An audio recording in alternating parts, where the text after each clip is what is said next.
నమస్కారం, welcome to astro time. మనం మహాభారతం గురించి తెలిసిందే కదా, బట్ మహాభారతంలోని సహదేవుని గురించి ప్రత్యేకంగా తెలియచేయడానికి ఈరోజు మనతో పాటు ఉన్నారు ప్రముఖ ఆస్ట్రాలజర్ రావు గారు. మరి గురువు గారిని అడిగి దానికి సంబంధించిన విషయాల గురించి అయితే అడిగి తెలుసుకుందాం.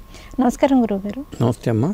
గురువుగారు, ఒక మనిషి గురించి చెప్పాలి అంటే ఇప్పుడు మనం చూసుకున్నట్లయితే జ్యోతిషం పరంగా కానీ, న్యూమరాలజీ పరంగా కానీ ఇట్లా మనకి రకరకాలుగా వస్తూనే ఉన్నాయి కదా. కానీ సహదేవ జ్యోతిష్యం అని చెప్పేసి అయితే నేను విన్నాను. అసలు సహదేవ జ్యోతిష్యం అంటే ఏంటి? సహదేవ జ్యోతిష్యానికి సహదేవునికి ఉన్న సంబంధం ఏమిటి అంటారు? సహదేవుడు అంటే పంచపాండవుల్లో ఆఖరివాడు, చిన్నవాడు. నకులుడు సహదేవుడు. పాండురాజుకి మాద్రికి పుట్టిన సంతానం చెప్పుకోవచ్చు. అశ్విని దేవతల అనుగ్రహంతో పుట్టాడని కూడా చెప్తూ ఉంటారు అతను. ఎందుకంటే తల్లి చనిపోయిన తర్వాత అశ్విని దేవతలు ప్రత్యక్షమై అతనికి ఒక మార్గాన్ని నిర్దేశించారు.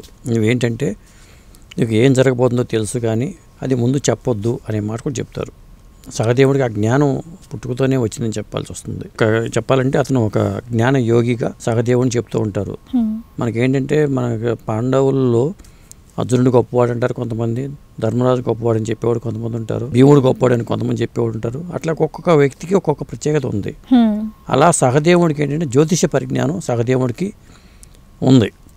అందువల్ల ఆ సహదేవుడు చెప్పిన జ్యోతిష పద్ధతి ద్వారానే ఆయనకి అంటే సూర్యుడిని తపస్సు చేసాడంటారు. ప్రాతకాలం నుంచి సంధ్యాకాలం వరకు సూర్యుడి మీద తపస్సు చేస్తే సూర్యుడి అనుగ్రహంతోనే అతనికి ఆ శక్తి వచ్చిందనేది, అంటే కాలతత్వాన్ని గ్రహించే శక్తి అతనికి ఉంది అని చెబుతూ ఉంటారు. అంటే ఏం జరుగుతుందో ముందే తెలుసు, ఏం జరుగుతుందో ముందే తెలుసు అనేది అతను చెప్తారు. అంటే నక్షత్రాల గమనాన్ని, కాలచక్ర రహస్యాన్ని తెలిసిన వ్యక్తిగా మహాభారతంలో అతనికి ఆ క్రెడిట్ అయితే ఉందమ్మా. సార్, అసలు ఈ సహదేవుడికి ఎవరు, అసలు అతని జన్మ రహస్యం ఏంటి, అసలు అతనికి ఆ శక్తులు ఇవన్నీ ఎలా వచ్చాయి, ఇవేంటి, అతని గురించి చెప్పండి సార్. తపస్సు ద్వారా జ్ఞానం పొందిన వ్యక్తిగా చెప్తూ ఉంటారు. ఫస్ట్ ఏంటంటే తపస్సు ద్వారా అతనికి జ్ఞానం పొందాడు, సూర్యుడిని తపస్సు చేసి పొందాడని చెప్తూ ఉంటారు.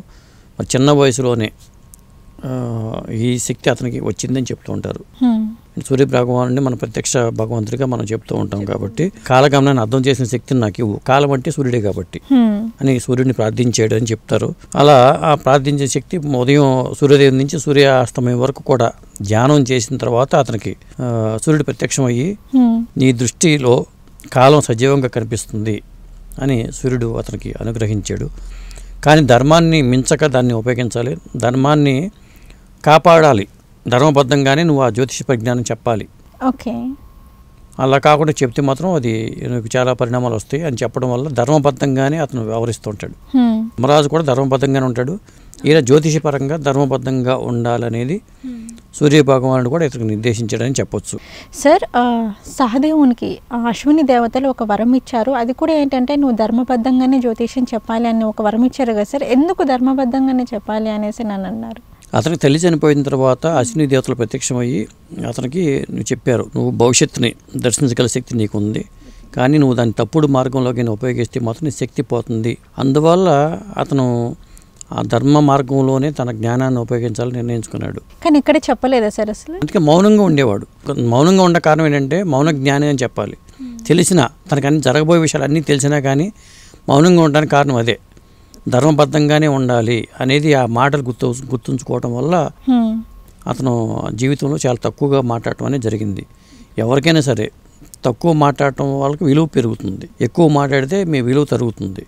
మనం చెప్తూ ఉంటాం కదా, జనరల్గా మా సహదేవుడి విషయం వచ్చింది కూడా చెప్తున్నాం. కానీ తక్కువ మాట్లాడేవాడు సమాజంలో కూడా చాలా విలువగా ఉంటాడు. ఎక్కువ మాట్లాడేవాడు వాగుడిగా అంటూ ఉంటారు, వాడు ఒక వేస్ట్ ఫెలో అంటారు, ఏదో ఒకటి అంటారు. కాబట్టి మనకు తక్కువ మాట్లాడాలి. మన జ్ఞానం ఎంత ఉన్నా కానీ తక్కువ మాట్లాడటం వల్ల మన జ్ఞానం కూడా పెరుగుతూ ఉంటుంది, ఎక్కువ విషయాలు తెలుస్తూ ఉంటాయి. తక్కువ మాట్లాడేవాడికి ఎక్కువ మాట్లాడేవాడు తెలుసుకునే ప్రయత్నం చేయడు, అదొక మైనస్ పాయింట్ అని చెప్పాల్సి వస్తుంది.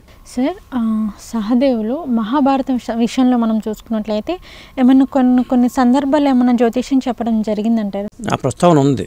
అసలు కురుక్షేత్ర యుద్ధం ఎప్పుడు మొదలు పెట్టాలని చెప్పింది అతనే చెప్తారు. అంటే ముహూర్తం చూసింది కూడా అతనే చెప్తారు. అదే ఇంకొకటి ఏంటంటే అతనికి తెలుసు పాండవులు గెలుస్తారనే విషయం కూడా తెలుసు. అక్కడ అతను తెలిసినా కానీ చెప్పకూడదని నియమం వల్ల అతను కొంత సైలెంట్గా ఉన్నాడు. కానీ అతనికి తెలుసు అని చెప్తూ ఉంటారు. ముహూర్తం పెట్టింది కూడా అతను ఏం చెప్తూ ఉంటారు. దాని గురించి ఇంకా చెప్పాలంటే అతను పెట్టబోయే ముహూర్తాన్ని ముందుగానే వీళ్ళు తెలుసుకుని, దుర్యోధనుడి వాళ్ళకి తెలుసుకుని వాళ్ళు కూడా అదే ముహూర్తానికి యుద్ధాన్ని స్టార్ట్ చేద్దామని లీకులు ఉంటాయి కదా, వాళ్ళు కూడా అదే ముహూర్తం చేద్దాం అనుకునేసరికి ఈ విషయం కృష్ణుడికి తెలిసి ఆ సూర్యునికి చెప్పడం వల్ల గ్రహణం రావటం, ఆ ముహూర్తం తప్పి వాళ్ళు వ్యవహరించడం జరిగింది. ఓకే, ఇది సహదేవ ధర్మం ఇక్కడ జరిగిందనమాట చెప్పే ప్రస్తావన. తర్వాత ఏంటంటే అశ్వమేధ యాగం టైంలో కూడా తను కొన్ని జ్యోతిష సలహాలు ఇచ్చాడని చెప్తూ ఉంటారు. కురుక్షేత్ర యుద్ధం టైంలో కూడా జ్యోతిష సలహాలు ఉన్నాయని చెప్తూ ఉంటారు. అలాగే ద్రౌపది స్వయంవరం సమయంలో కూడా అనుకూలమైన ముహూర్తాన్ని నిర్ణయించాడని కూడా చెప్తూ ఉంటారు. అది ఒకటి ఉంది. ఇంకా చెప్పాలంటే ఏంటంటే కురుక్షేత్ర సంగ్రామానికి ఇందాక చెప్పా కదా, అది కూడా ముందే తెలుసుకున్నాడని, కానీ ధర్మబద్ధంగా చెప్పలేకపోయాడని అంటూ ఉంటారు. అంటే ఇక్కడ ధర్మ విరుద్ధంగా కొంత వ్యవహరించడానికి కూడా చెప్తూ ఉంటారు. మహాభారతంలో ఉన్న ప్రస్తావన ఇది. కానీ సహదేవ జ్యోతిష్ శాస్త్రం అనేది సంబంధించి చాలా తక్కువగా పుస్తకాలు ఉన్నాయి.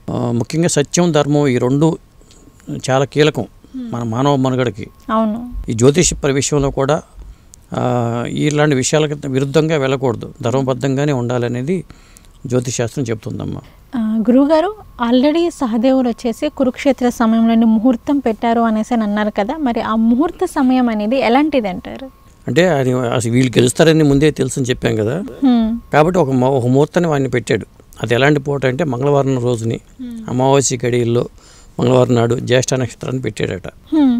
అది ఆ రోజు యుద్ధం మొదలు పెడితే మీకు ఖచ్చితంగా విజయం లభిస్తుంది అని చెప్పడం వల్ల ఆ ముహూర్తానికి వీళ్ళు అది లీక్ అయిపోయి వాళ్ళకి తెలిసిపోయింది. అందువల్ల అమావాస్య రాకముందే చంద్రుడు సూర్యుడు గమనం వల్ల కదా వచ్చేది అమావాస్య. అందుకని చెప్పేసి సూర్యుడి మాయతో ఆ అమావాస్య ముందే వచ్చినట్టుగా ఒక భ్రమ కల్పించేసి యుద్ధం వీళ్ళు దుర్యోధనుడు వాళ్ళు స్టార్ట్ చేసేట్టుగా తెలుసుకున్నాడు. ఇలా జరిగిందనే విషయం తెలుసుకున్నాడు కృష్ణుడు. తెలుసుకుని తన మాయాజాలంతో అంటే వాళ్ళ కూడా సేమ్ ఇదే సమయానికి ముహూర్తం ముందుగా అమావాస్య వచ్చేలాగా ప్లాన్ చేశాడు. వాళ్ళు స్టార్ట్ చేసేసారు. కానీ తర్వాత అది గ్రహణం అనేది తర్వాత తేలింది. ఆ తర్వాత నిజమైన ప్రక్రియ వచ్చిందని చెప్తూ ఉంటారు. అది జరిగింది అక్కడ ముహూర్తం విషయంలో జరిగింది అది.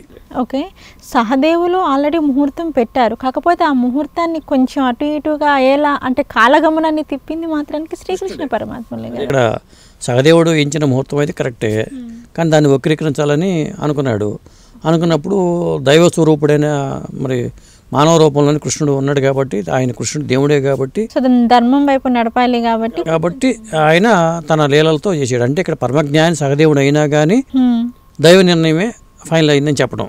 సహదేవుడు జ్యోతిష పరమంగా జ్ఞానే, కానీ ఇక్కడ కృష్ణుడు ఏంటంటే అంతకు మించి కాబట్టి అంతే ఆయన ఇదే ఫలించింది అని చెప్పాల్సి వస్తుంది. మానవ నిర్ణయాలు నిమిత్తం వరకే అనేసి అంటారు కదా సార్. అంటే జ్యోతిషం ఏంటంటే సత్యాన్ని చూపిస్తుంది, కానీ ఆ సత్యం కూడా దేవుడి సంకల్పానికి కట్టుబడి ఉండాల్సిందే.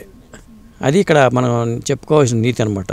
మొత్తానికి అట్లా సహదేవుడికి ఏంటంటే దైవ నిర్ణయమే అంతిమ. ఇప్పటికైనా మనం చెప్తూ ఉంటాం అంతా దైవాధీనమే అని చెప్తూ ఉంటాం. కాబట్టి ఎంత జ్యోతిష పరిజ్ఞానం ఉన్నా కానీ, ఎంత గొప్ప జ్యోతిష్ఠ అయినా కానీ 100కి 60% 70% మాత్రం చెప్పగలరు. బాగా చెప్పగలిగే వాళ్ళు, గతంగా చెప్పాలంటే అసలు బాగా చెప్పగలిగే వాళ్ళు 50-50 ఉంటారు. వీళ్ళు అసలు జ్యోతిషం కంప్లీట్గా చెప్పే వాళ్ళు ఉన్నారంటారా సార్?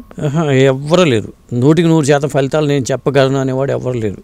ఎంతవరకు చెప్పగలరు అంటారు సార్? ఒక 70% 60% చెప్తారు, అంతకు మించి చెప్పలేరు. పూర్తిగా తెలిసిన వాళ్ళైనా ఉన్నారనుకోవచ్చు అంటారా సార్? చాలా వేళ మీద లెక్కబెట్టిన వాళ్ళే ఉన్నారు. డబ్బులు సంపాదించుకోవటమే పరమావధిగా ఉన్న వాళ్ళే ఉన్నారు. కాకపోతే సహదేవుని ప్రశ్న శాస్త్రం కానీ సహదేవుడి జ్యోతిష్ శాస్త్రం కానీ చాలా అందుబాటులో లేదు, చెప్పగలిగే వాళ్ళు కూడా లేరని చెప్పాల్సి వస్తుంది. పుస్తకాలు మాత్రం 1-2 పుస్తకాలు అయితే ఉన్నాయి.